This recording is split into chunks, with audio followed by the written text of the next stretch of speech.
আমরা এই মুহূর্তে আছি ঢাকা ৮ আসনের আবুজর গিফারি কলেজ কেন্দ্রে, মালিবাগ। দেখতে পাচ্ছেন এখানে ভোটারের উপস্থিতি খুব একটা চোখে পড়ছে না। এখন বেলা ৩টা বাজে। উপরের এই ভবনে একটি কক্ষে কিছু ভোটারের উপস্থিতি আমরা দেখতে পাচ্ছি। এই জায়গাটিতে, এই রুমটির মধ্যে কিছু লোকজন ঢুকছে বেরোচ্ছে, আর তেমন কোথাও কিছু দেখতে পাচ্ছি না।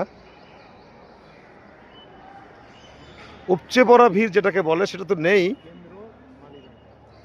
তবে এটা হতে পারে যে দুপুরবেলা মধ্যাহ্ন খাবারের বিরতি, যে কারণে ভোটারদের উপস্থিতি চোখে পড়ছে না। তবে ভোট গ্রহণ যতটুকু হচ্ছে শান্তিপূর্ণ হচ্ছে। আমাদের সাংবাদিক সোহেল ভাই এই মুহূর্তে আমাদের সামনে আছেন। ভাই, কি দেখছেন আপনি এখানে ভোট কেন্দ্র পরিদর্শন করে আপনার কি মনে হচ্ছে? কয়েকটা ভোট কেন্দ্রই পরিদর্শন করেছি ঢাকা সিটির ভিতরে। আচ্ছা।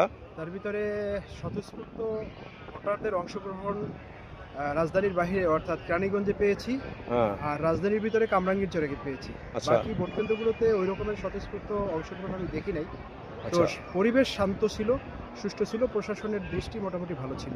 সংঘাত সংঘর্ষের আলামত এরকমের ছিল কোনো না? আলামত এবং কোনো আভাস কোথাও পাইনি, এখন পর্যন্ত পাইনি। জানি না পরবর্তীতে কি হয়। আচ্ছা, ধন্যবাদ সোহেল ভাই। আর সেরকমই একটা বিষয় যে কিছু কিছু কেন্দ্রে হয়তো বা অনেক ভোটার এসেছে, বাট বেশিরভাগ ভোট কেন্দ্রেরই ঢাকার এবং ঢাকার বাইরের এই চিত্রটাই।